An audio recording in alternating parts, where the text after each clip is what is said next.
Terdengar, Bu. Hekal, share screen Hekal. Nanti waktunya. Baik, Bu.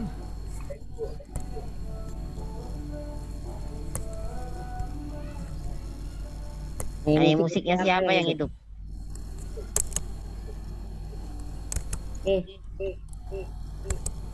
Kita mulai saja. Ini yang udah gabung berapa orang Hekal? 82 orang, Bu.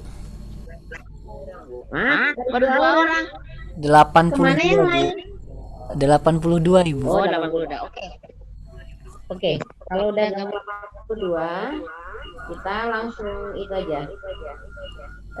Kuliahnya kita mulai aja ya. Assalamualaikum warahmatullahi wabarakatuh.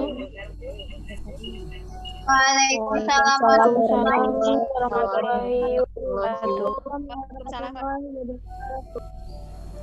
Pertama Ibu minta maaf karena yang minggu lalu Ibu sakit sebenarnya tapi nggak sempat ngasih tahu. Oke, kita mulai saja. Kuliah materi hari ini adalah tentang daun. Next.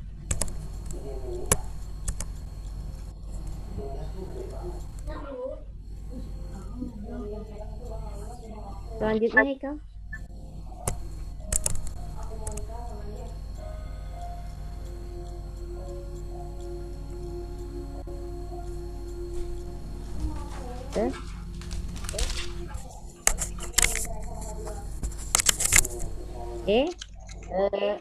Kok hilang satu itu ya? Satu slide ya? Kita mulai.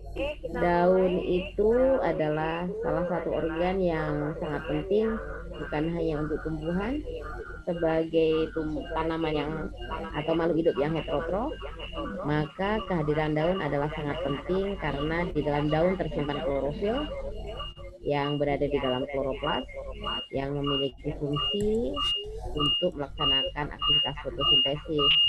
Karena aktivitas fotosintesis kita bisa makan. Wing-wingnya menggema ya? Masih menggema? Masih, Bu. Masih, Bu. Oke, kita tukeran.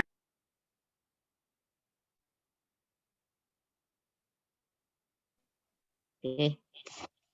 Lebih baik suaranya? Lebih baik ya?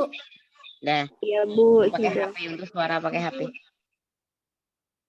Jadi double ini pakai HP, pakai laptop.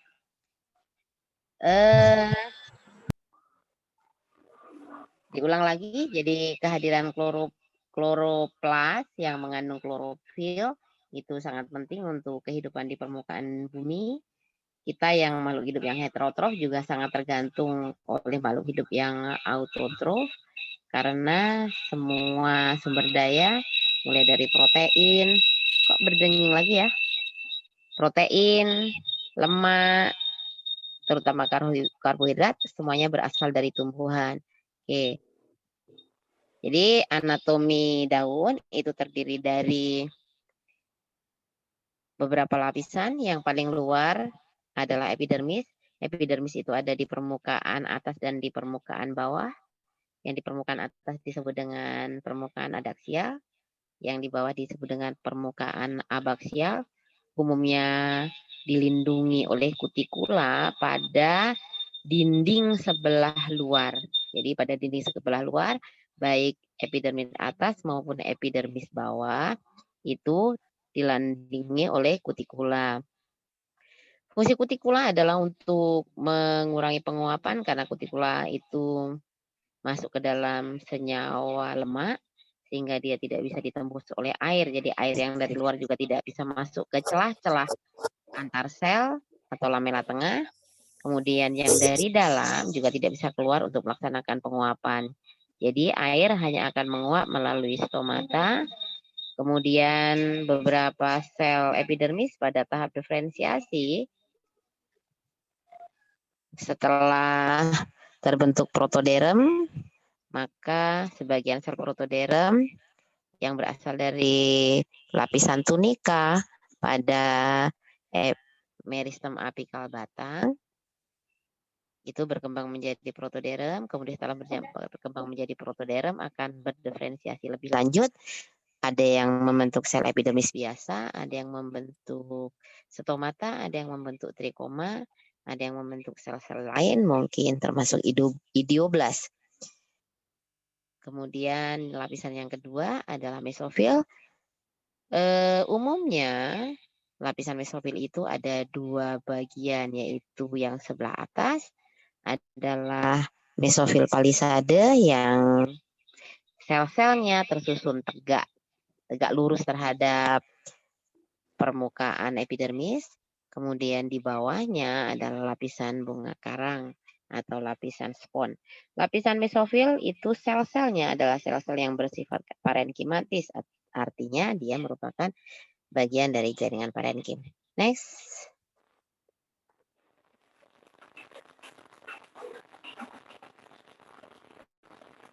Oke, itu adalah sayatan melintang beberapa jenis tanaman.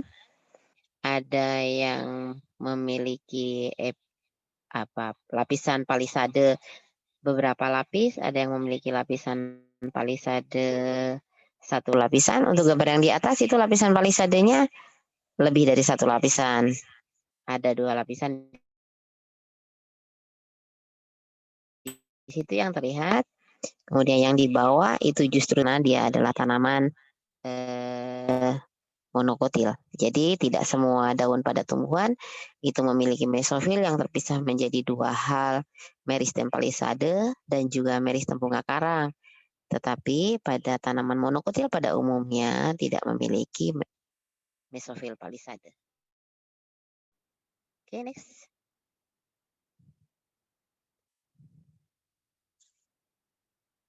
Oke, next, Haikal.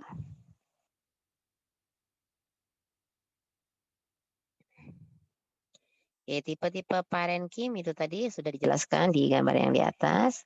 Itu palisade umumnya bentuknya root shape, berarti dia membulat. Umumnya ada di permukaan atas atau di bawah epidermis atas dari daun. Sebagian besar kloroplas atau kandungan kloroplas itu lebih besar berada di palisade ini dibandingkan dengan parenkim sponnya. Kemudian parenkim spon itu memiliki bentuk yang lebih beraneka ragam. Ada yang memiliki cuping-cuping, tetapi yang khas pada jaringan ini adalah ruang antar sel yang sangat besar. Itu biasanya digunakan untuk menampung hasil fotosintesis yang berupa O2 ketika tumbuhan belum memungkinkan melepaskan O2 ke udara. Jadi dalam keadaan tertentu mungkin tumbuhan akan masih memerlukan O2 sebagai hasil fotosintesis untuk kegiatan respirasi, maka terlebih dahulu disimpan di dalam ruang antar sel yang terdapat di dalam daun itu. Setelah kebutuhan tumbuhan tercukupi, maka sisanya akan dilepas ke udara untuk memenuhi kebutuhan oksigen bagi makhluk hidup yang lain di permukaan bumi. Oke, next.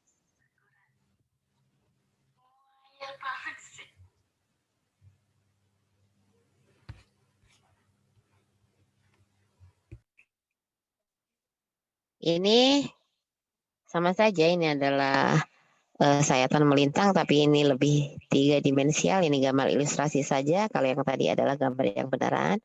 Itu lapisan yang paling atas ada kutikula menutupi epidermis. Kemudian di antara sel-sel epidermis terdapat stomata. Kemudian ada lapisan palisade. Kemudian ada jaringan pengangkut yang pada daun dikenal sebagai vena atau tulang daun. Oke. Tulang daun yang berisi jaringan pengangkut itu adalah terusan dari jaringan pengangkut atau berhubungan dengan jaringan pengangkut yang ada pada batang. Oleh karena itu kalau pada daun atau pada tulang-tulang daun posisi xilem itu ada di sebelah atas dan posisi fuloem ada di sebelah bawah. Coba kita ingat, kalau pada batang, Floem itu selalu berada di sebelah luar dan xilem selalu berada di sebelah dalam. Jadi ketika dia membelok atau meneruskan atau bercabang ke arah daun, maka posisi itu akan tetap. Karena yang tadinya di sebelah luar berbelok ke arah daun menjadi di sebelah bawah yaitu floem, dan yang di sebelah dalam ketika berbelok ke arah daun dia berada di sebelah atas. Oke. Kemudian dapat dilihat dalam gambar itu bahwa mesofil spons atau mesofil bunga karang itu memiliki bentuk yang beraneka ragam, ada yang berlekuk-lekuk, kemudian ada yang memiliki cuping-cuping dengan ruang udara yang begitu besar. Kemudian epidermis bawah, beberapa spesies juga memiliki stomata di atas. Tadi pada gambar ini ada yang memiliki stomata di bawah, tetapi pada umumnya stomata pada tumbuhan itu berada pada sebelah bawah. Oke, next.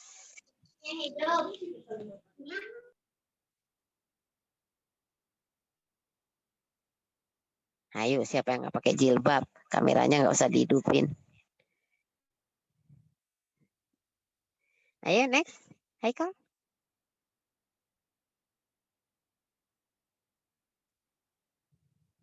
Oke.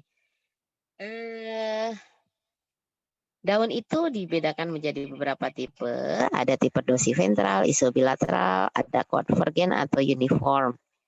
Itu didasarkan atas posisi meristem palisade. Jadi kalau dorsiventral itu meristem palisade di sebelah atas, kemudian meristem bunga karang di sebelah bawah. Kalau isobilateral, meristem palisade itu ada di bawah epidermis atas dan ada di atas epidermis bawah, yang di tengah-tengah adalah meristem bunga karangnya. Kemudian pada konvergen itu tidak terpisah antara meristem mesofil dan meristem bunga karang. Jadi ini umumnya dimiliki oleh tanaman yang tergolong dalam kelas monocotyledon. Jadi tidak ada perbedaan yang nyata antara mesofil palisade dan mesofil bunga karang. Next.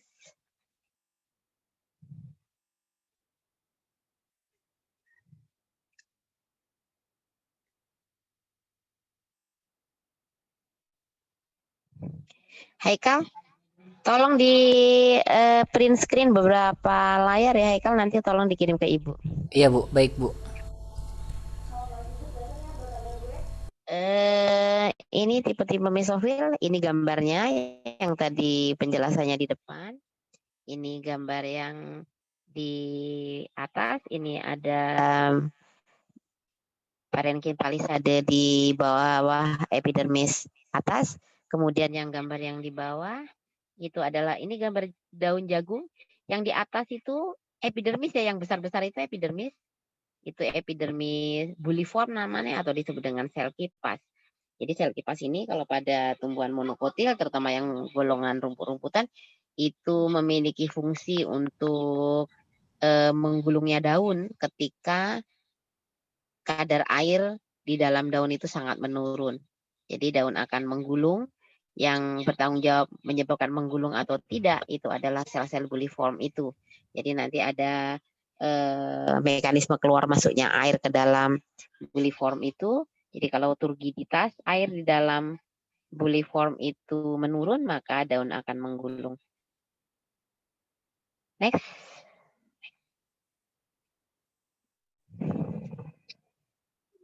Nah, ini adalah daun pada tanaman gimnosperm berdaun jarum atau Pinus mercusii. Nah, pada tanaman ini tampak di mata kita daunnya berbentuk bulat ya. Tapi ketika disayat dia agak segitiga seperti ini. Kemudian pertulangan daunnya ada di tengah. Di tengah-tengah itu yang bulat itu.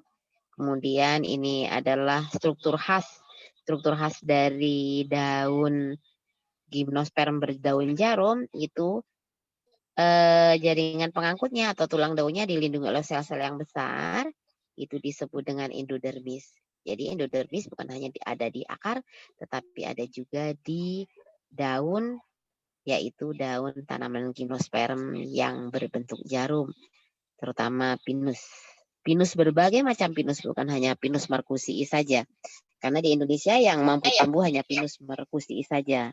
Padahal banyak jenis pinus yang bisa ditemukan di dunia. Oke, itu sama. Ini kelompok yang ada dua bundelan xilem. Kemudian di sebelah bawahnya ada phloem. Kemudian di antara xilem dan phloem itu ada sel-sel parenkim, biasa disebut dengan sel albuminus. Oke, next.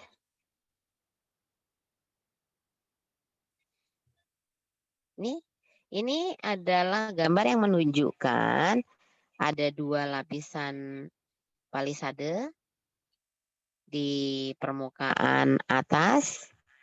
Kemudian ada beberapa lapis epidermis di permukaan bawah.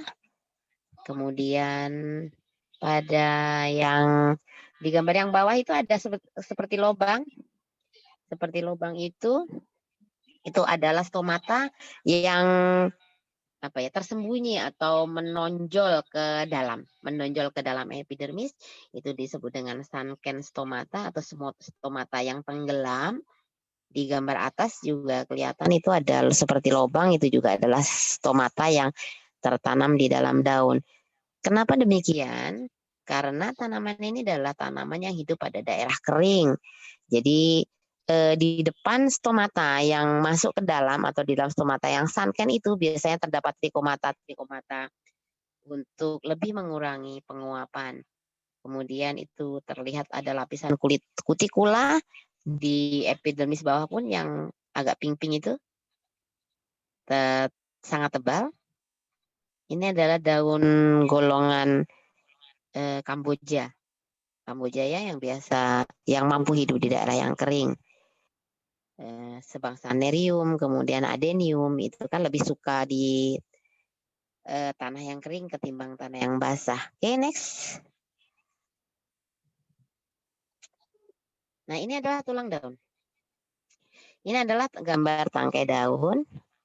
Gambar tangkai daun atau petiolus. Dia disebut ikatan pembuluh kolateral jika phloem berada di sebelah abaksial.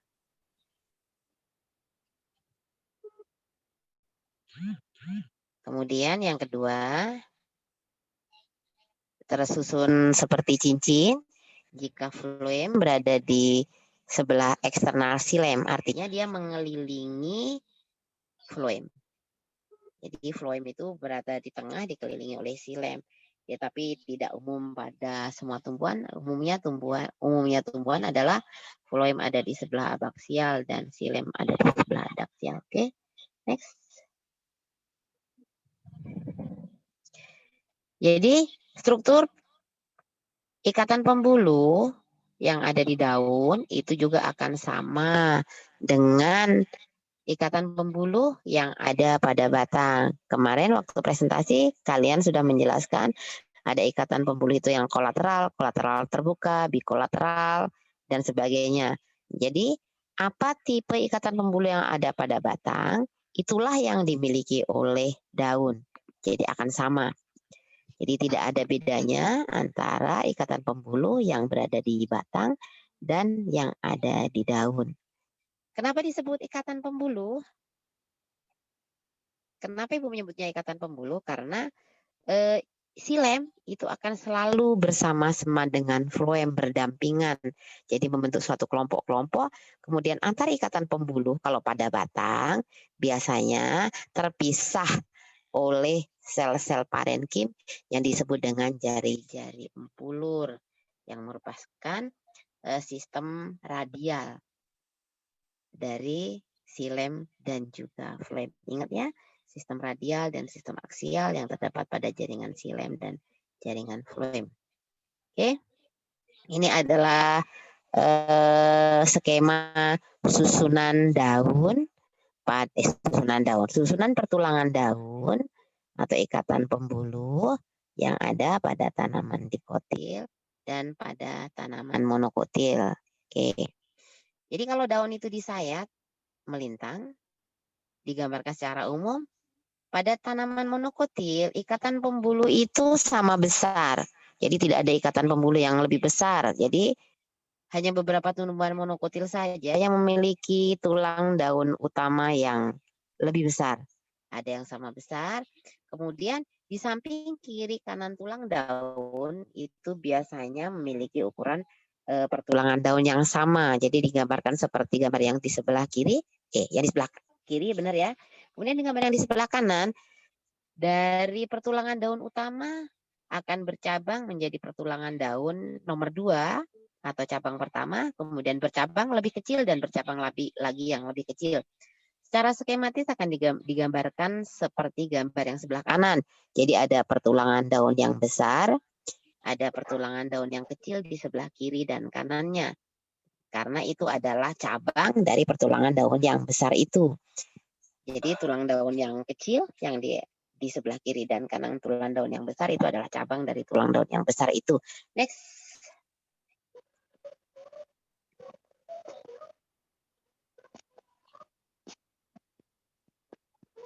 Nah, ini adalah sayatan bintangnya. Daun gambar yang di atas adalah daun monokotil, itu adalah daun jagung. Nah, itu ada yang besar seperti mata itu. Sebesar seperti mata.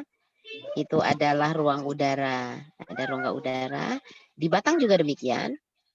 Ikatan-ikatan pembuluh pada tanaman monokotil, kemarin kalian presentasi, ada ikatan pembuluh yang tersebar berada di antara jaringan-jaringan parenkim yang mendominasi struktur batang.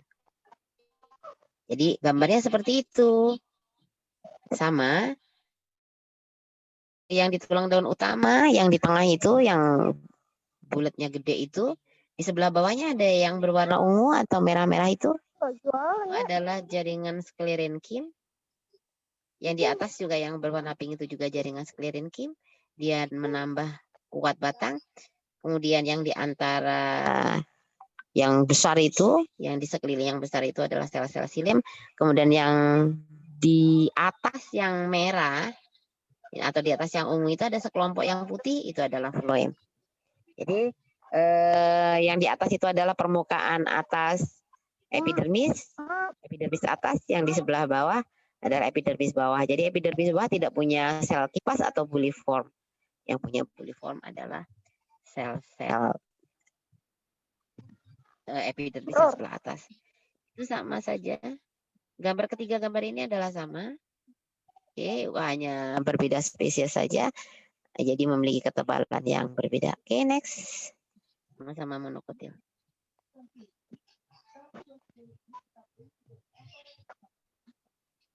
Oke, itu daun yang dikotil. Yang di tengah adalah tulang daun utama atau vena utama. Kemudian ke sebelah kiri dan kanan adalah helaian daunnya. Next. Oke, itu adalah perbesaran dari gambar yang tadi. Kalau pada monokotil, yang kolenkim atau jaringan penguatnya itu umumnya adalah sklerenkim. Kalau pada tanaman dikotil, itu jaringan penguatnya adalah kolenkim. Kolenkim ya. Jadi supaya tulang daun itu bisa kuat, maka dia memerlukan jaringan penguat. Mikrofon siapa yang tidak mati? Ada adiknya lagi. Oke. Ada kolenkin di sebelah atas dan di sebelah bawah untuk menguatkan pertulangan daun, terutama pertulangan daun utama. Kemudian ada sekelompok xilem, ada sekelompok phloem. Kemudian ada beberapa jaringan parenkim di situ. Oke, jadi yang membatasi antara kolenkim dengan phloem adalah jaringan parenkim. Oke, next. Oh, di sini kutikula terlihat transparan. Karena mungkin zat warna yang diberikan pada preparat ini kurang bisa diserap oleh kutikula, karena memang mewarnai kutikula itu sesuatu yang agak susah karena kutikula itu golongan lemak. Jadi dia tidak mudah menyerap beberapa zat warna yang diberikan. Oke, next. Ini disayat bukan dengan tangan ya, disayat dengan alat. Oke, ini parenkim palisade, daun yang memiliki beberapa lapisan parenkim palisade. Nah, ini adalah tulang daun yang kecil yang dilingkari itu, atau disebut dengan cabang tulang daun atau lateral vena. Itu tertanam di antara jaringan spon dan jaringan palisade. Oke, yang